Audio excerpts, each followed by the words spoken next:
Ladies and gentlemen, the Biden campaign is now the Harris campaign. As expected, President Joe Biden has quit the presidential race after calls for his withdrawal grew louder, citing physical and mental health concerns. As he announced his stepping down for the best interest of the country, Biden also endorsed his vice president, Kamala Harris, in place of him. 59-year-old Kamala Harris is 22 years younger than 81-year-old Joe Biden. She was picked by him as the VP in 2020, a perfect choice as the first woman with Indian and African origins to hold the office. For Kamala Harris to become the official nominee of the Democrats, she has to win 1,968 votes out of the total 3,896 votes, which is about 51%. The final candidate will be announced in the Democratic National Convention in August. Although new polls haven't been conducted reflecting Biden's withdrawal, surveys taken after the first presidential debate performance show that Kamala Harris's polling numbers are slightly better than Biden's against Republican nominee Donald Trump. A Wall Street Journal poll after the debate found 35% of voters viewed Kamala Harris favorably and 58% viewed her unfavorably. A CBS YouGov poll estimated Trump to be leading Harris by 3 points and Biden by 5. Now, those numbers might have massively changed after the assassination attempt on Donald Trump. Kamala and Trump, remember, have had differing opinions on various issues. For starters, abortion. The vice president has been a champion of the cause, while Trump, as is well known with the Roe versus Wade case, is against it. Other issues like the two wars, illegal immigration and gun control will be a wait-and-watch game now as the race to the White House intensifies. But if Kamala Harris wins the nomination, what would a potential fight against Trump mean? Before I get in my guest to talk more on this, let's listen in to what Americans had to say about this. I think they're going to be dissatisfied with her as far as a candidate unless she partners up with a strong vice president. And hopefully they'll find someone that'll do the country good. I actually did expect that, sure. And we'll see what happens now at the convention. So, a sad state of affairs, to be honest with you. Half of the country is one way, half of the other. It's just very sad. I'm excited that he dropped out. I don't think she's the best pick either, though. So we'll see what happens. It's going to be interesting. I think it's an unfortunate time for our country that the president was forced to step back. I think he had no choice but to endorse Kamala during this period, though. I think more because I'm curious about how the democratic process works. If Kamala is chosen or if there's more of an open primary. My reaction is I think we needed new candidates anyway. I think a change in a woman running is probably what we need right now. I'm very sad about it. I'm from Delaware, so I really was hoping he was going to go the whole way. I'm not surprised. Just watching interviews with him, it just seemed like he was, deteriorating. Not to say that he isn't a good president. It just didn't seem like he should run again.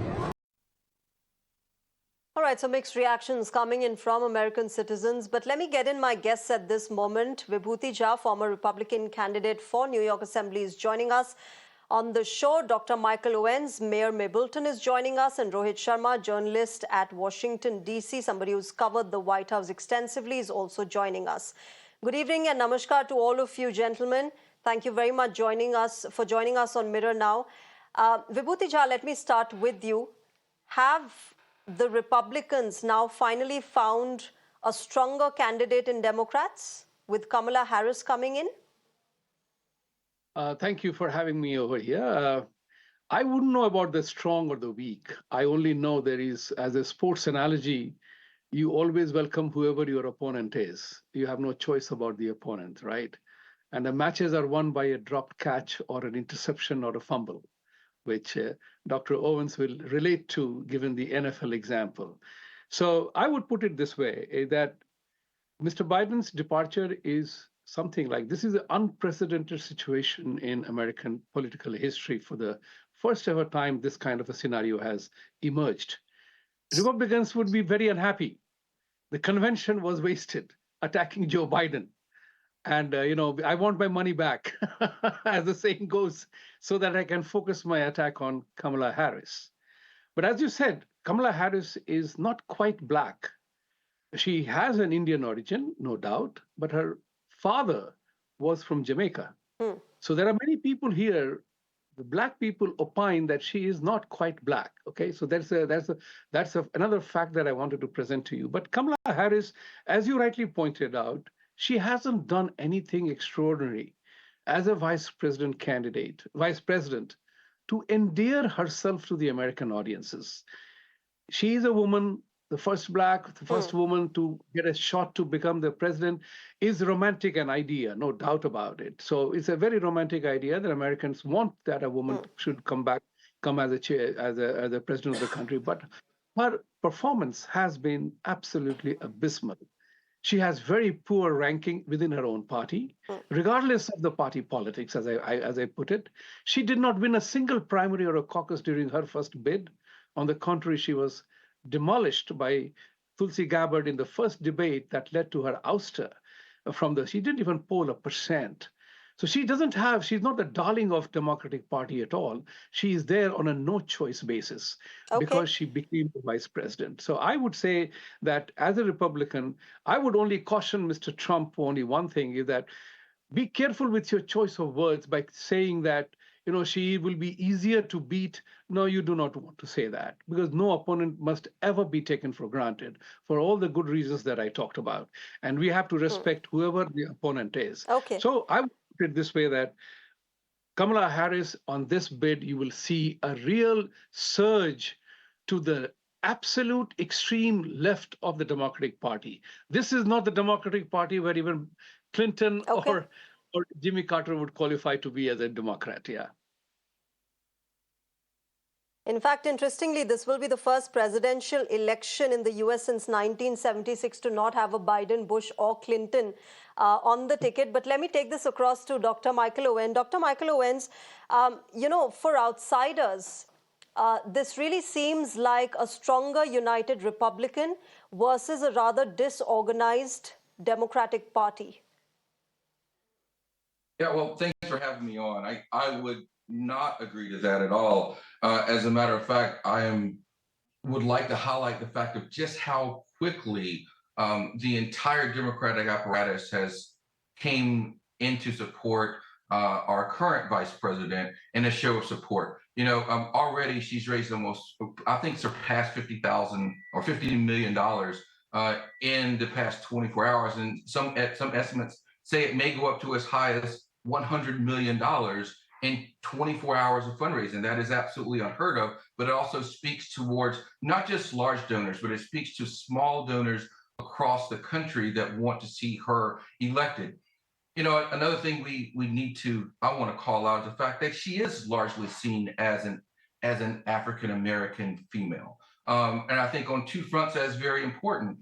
She belongs to a large African-American fraternity here in the United States, which, last night I think the fraternities came together and there were Black women across the country. If the numbers don't get me wrong, it was almost 50,000 women joined a Zoom call last night in support of her, raising well over $500,000 in one call. There is unity here, clearly, for the vice president in her nod and her push to be the next president of the United States. I think the fact that she is a woman is something absolutely many people are rallying around. I think there's still a lot of people that go back to the last election when Senator Hillary Clinton was was almost there at that point. And I think now there's this push to make sure that the next president of the United States is a woman, and Kamala Harris will be that person to be elected. With me as a mayor in a battleground state. And do you also think, Dr. Owens, that Kamala Harris would resonate with the younger voters? Survey after survey have stated that between 18 and 25-year-olds, they're not very convinced to go out and vote. Would you still, would you believe that Kamala Harris would be able to change that? I think you have to look at every race. There's advantages and disadvantages that present themselves. Kamala Harris, compared to our current president, is obviously a lot younger. If you want to talk about connecting, if you want to see her out on the campaign trail and engaged and full of energy, that is what you're going to see. That alone, I think, will lead to a higher level of connection. But we all know in the United States, the turnout rate for people 18 to 24 is low. It's low across the board, no matter whether Democrats, Republicans, or independents. Every single cycle, we work to get more people out to be engaged and vote at a younger profile, demographic profile. That's what we're going to do now. But I do expect to see a very energized, a very energetic and engaged Kamala Harris when she's out on the campaign trail. Okay, let me get in Rohit on this. Rohit, talking about energy, many people believe that Kamala Harris would perhaps bring in the kind of energy that Barack Obama had once gotten to this campaign. The energy of the young, the energy of change, the energy of being, having African origins, all of that coming into the Democratic campaign. Do you think Kamala Harris would also be bringing in that? Well, look, the bottom line is, the Trump campaign was built around Joe Biden, right, and his age and his health. I think the Democrats have taken that away from Donald Trump. Now, I think it all depends on how they project Kamala Harris. Now, we do have to acknowledge the fact that, and this is something even Barack Obama used to say when he was running. He was an African American, but he was running as an American for all Americans, right? And I think that's the point that Kamala Harris would probably want to get across, that she's running as an American. We see people might see color, people might see background and heritage, but then these are very important times. And I don't think that voters would not be interested. I think there is a certain sense of trying to know who Kamala Harris is. And I think the next 4 weeks are very important for her to energize the base. We've obviously seen the amount of fundraising that's been done in the past 24 hours or so. We've seen a lot of endorsement coming her way. I think there is a sense of renewed interest in knowing about her and also about the race. And I think a lot depends on how the campaign is run from this point on, as Kamala Harris as the candidate. Now, can she, get the voter turnout? I mean, it all depends on how united the Democrats are seen. We still haven't seen Barack Obama endorsing her, which is a big deal because he was the guy who was sort of pulling strings to get Joe Biden out of this race. So we'll have to see how quickly they unite behind Kamala Harris. But I would definitely say this, the only poll that matters, that will be on November 5th. The polling that we're seeing right now does not matter. In 2016, at this point in the race, Hillary Clinton was leading by as much as 9 points, and then she still lost the election. So I think it's a good chance for Democrats to reset and energize their base. And if somebody in Kamala Harris's campaign is listening to this, I would say abortion, abortion, abortion. That's the only thing they need to go after. They need to make sure that she stays on message, and that will definitely energize the base. Which is what I was coming to next, Rohit. Just the fact that on the plethora of issues, there are such differing views. Of course, abortion will be a big issue. Now with Kamala Harris coming in, she's going to be pushing it further. But would all of this still stand against Donald Trump's assassination bid and how he's, emerged as this hero who survived the assassination bid? Do you think Americans would still be looking at all of that? Look, Shreya, there are like 4 months to go before election. We all seen, a week is too long in politics, right? We do not know what may or may not happen. People do have that sympathy vote. And what was the context, right? It was about a frail old president versus somebody who was shot and stood up and showed his fist and whatnot. But that's exactly what I'm trying to say. That narrative has moved. It's not. Donald Trump is not against an 81-year-old right now. He is against a young candidate who happens to be a vice president of the United States. Whatever it's worth. She has been in the weeds of the things there. In the White House, she's been on the campaign. She's done foreign trips. She has a strong resume. And a lot of people have been talking about, it was stark contrast between Donald Trump and Joe Biden in the first debate. We'll have to see how he performs against Kamala Harris, who, again, I might have to remind the viewers, is a prosecutor by career, by profession.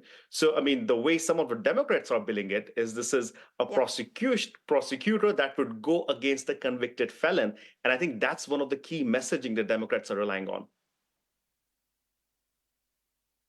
Vibhuti Jha, when we talk about issues, there's abortion, of course, there's the border issue, there's also the gun control issue, and the Democrats have been at least voicing their opinions on having tighter gun laws. The Republicans, even after the assassination bid, are not talking about it much. Would that not affect the Republicans? Would that not impact them when we talk about gun control laws and how America desperately needs them? When it comes to the agenda right now, with this extraordinary situation that has emerged, everybody is flying blind. Nobody knows what's coming. Everybody is flying blind. But what I do anticipate with reference to the agenda-based, Rohit pointed out about abortion, abortion, abortion. You are saying about gun, gun, gun, and gun. So these are the two fundamental issues around which the Democratic Party will run the election campaign. Don't forget, there will be other issues coming in as well. It will be about the girl power, like it or not. It will be against patriarchy. So these are issues which will be front and center in these extraordinary situations. So, like it or not, these situations have to be faced. Having said that, last time also I mentioned to you that the gun laws in this country it took me time to understand that. Like every other normal human being, we Indians particularly say no guns for anybody. But American situation is a little different. And that's something that merits a separate conversation in its own right, because it needs to be understood, because I came around to the view why gun laws are put into Second Amendment scenario. We need to understand that better than just as a rhetoric. But Vibhutija, what kind of a situation or reasoning would justify a young boy or girl picking up a gun and killing people at a school, killing their fellow students? No situation, no reasoning can justify that. Yes. No, it's never justified. Come on. Nobody in his sane mind will ever justify a gun-related violence. And where I'm talking about is violence as a culture. People killed. I mean, think about it. There were jihads and crusades prior to gun era, and they were very violent. So there is a culture of violence. People kill with knives. People kill with machetes. How do we account for that? So this is what is important to address the issue of violence, of killings, of rapes, of mayhem. Okay. These are the issue why people resort to those kind of things. So if somebody had a very two-handed machete, he would have killed 10 people or 3 people. That still is a tragedy. Are we going to ban machetes then? Okay. That's which I'm trying to talk about. But in this election, you are very sure. Okay. I'm very sure that there will be a lot of wedge issues coming in. Incitement of violence, freebies. You have never seen the kind of freebie culture that will be announced in these elections by the Democrats. Everything, even Arvind Kejriwal and Rahul Gandhi will say, "Wow, we were right." So you are going to see that scenario play out. It's an unknown battle. It's a totally unknown battle against a younger candidate. Okay. No doubt. Okay. Can I also ask Dr. Owens, shifting our focus now to the swing states such as Michigan, such as Pennsylvania, with Democrats now having Kamala Harris as their front runner, how would you like to take this forward, especially in the swing states? So, with myself living in one of those swing states, I'm in Georgia. It is a path to the White House, right? That you've got to go through some of these states and absolutely win. I can tell you in Georgia already, within less than 24 hours, there has been a renewed interest, right? That where I think the Democratic Party right now has a huge advantage is that it's a brand new campaign, but there's already infrastructure and funds there to support this. As you mentioned before, she is not the incumbent, but she is the sitting vice president of the United States. That alone carries weight. And you take that with the renewed energy, the enhanced in fundraising, the on-the-ground excitement that we've already seen, and with the abilities for that organizing across these battleground states, I clearly think that the Republicans are on the defense right now. Their entire apparatus has been spent trying to demonize and talk about a candidate who's now no longer in the race. Just this morning, over 250 mayors across the country, most of those in battleground states, have endorsed Kamala Harris. So that right now, she has the energy, she has the wind, and she has the momentum. Okay. Quickly have to wrap this up. Rohit, if you had to choose between policies versus personality in this year's presidential election, pick one and quickly.